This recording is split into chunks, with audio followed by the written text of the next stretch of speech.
আলাইকুম। আশা করি আপনারা সবাই ভালো আছেন। আলহামদুলিল্লাহ আমরাও ভালো আছি। আজকে আমি ক্রিম বান তৈরি করে দেখাবো, তেলে ভাজা ক্রিম বান, খুব সহজ পদ্ধতিতে।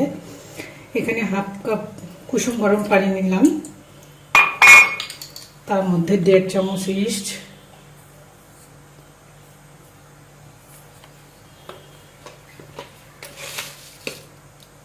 আর 2 চামচ চিনি দিয়ে মিক্সড করে 5 মিনিটের জন্য একটু রেস্টে রেখে দিব। দেখেন 5 মিনিট পর ইস্টটা সুন্দরভাবে অ্যাক্টিভ হয়ে গেছে। এখন আমি এর মধ্যে 1.5 কাপ ময়দা, তার মধ্যে 2 টেবিল চামচ গুঁড়া দুধ আর পরিমাণ মতো একটু লবণ দিয়ে সুন্দর করে মেখে নেব। এখন এর মধ্যে একটু অল্প পরিমাণে কুসুম গরম পানি দিয়ে ডোটা মেখে নেব। এর কিছুটা পরিমাণ তেল দেব, 1 টেবিল চামচ সয়াবিন তেল, রান্নার তেল ব্যবহার করে মেখে 1 ঘন্টার জন্য রেস্টে রেখে দেব। 1 ঘন্টা রেস্টে রাখার কারণে দেখেন এটা কি পরিমাণে ফুলে গেছে। এটা ইস্ট দেওয়ার কারণে ফুলছে। আর এখন আমি এটা চেপে চেপে বাতাসটা বের করে নিচ্ছি।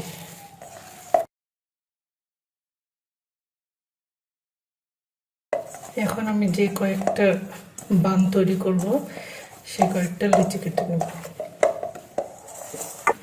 এর বাতাসটা অবশ্যই বের করে নিতে হবে, বাতাস থাকলে বানটা ভালো হবে না।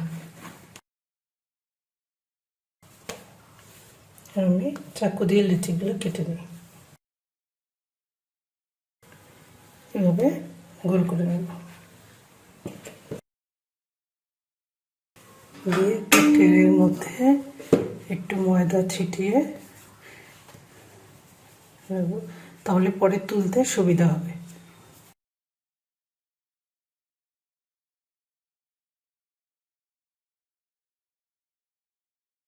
এখন এগুলোকে এইভাবে আমি আধা ঘন্টার জন্য রেখে দিব, তারপর এগুলোকে তেলে ভেজে নেব। আধা ঘন্টা রেস্টে রাখার পর এগুলো ফুলে উঠছে। এখন আমি তেল গরম করে নিয়েছি।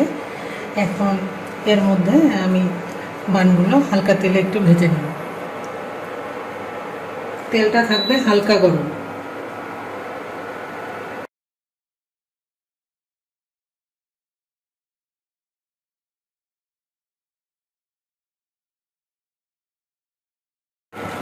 যে এরকম যখন লাল হয়ে আসবে তখন আমরা উল্টে পাল্টে ভেজে তুলে ফেলব।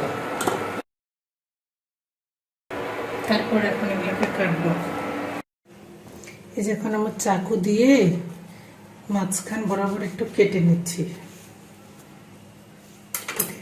দেখেন ভিতরটা কি সুন্দর, কোনো কাঁচা ভাব নেই, একদম পাউরুটি। এখন এর মধ্যে একটু ক্রিম লাগিয়ে দেব। এটা হচ্ছে ভিভো ক্রিম। ভিভো ক্রিম আমার ছিল তাই আমি ভিভো ক্রিমটা দিয়ে দিলাম। কেউ চাইলে বাটার ক্রিম দিতে পারেন বা বেকারির ডালডা ক্রিম দিতে পারেন। তো আমার কাছে ভিভো ক্রিম আছে তাই আমি ভিভো ক্রিম দিয়ে দিলাম। ক্রিমটা একটু বেশি করে লাগাবেন, তাহলে খেতে ভালো লাগবে। একে একে আমি সবগুলোতে এইভাবে লাগিয়ে নিচ্ছি। এখানে আমার সবগুলোই লাগানো শেষ। ভিতরটা দেখেন ক্রিম লাগানোর পর এটা খেতে অসম্ভব মজা। তাই আশা করি আপনারা সবাই একবার হলেও ট্রাই করবেন। আজকের মতো আল্লাহ হাফেজ। নেক্সট অন্য কোনো ভিডিও নিয়ে আবার কথা হবে ইনশাল্লাহ। আল্লাহ হাফেজ।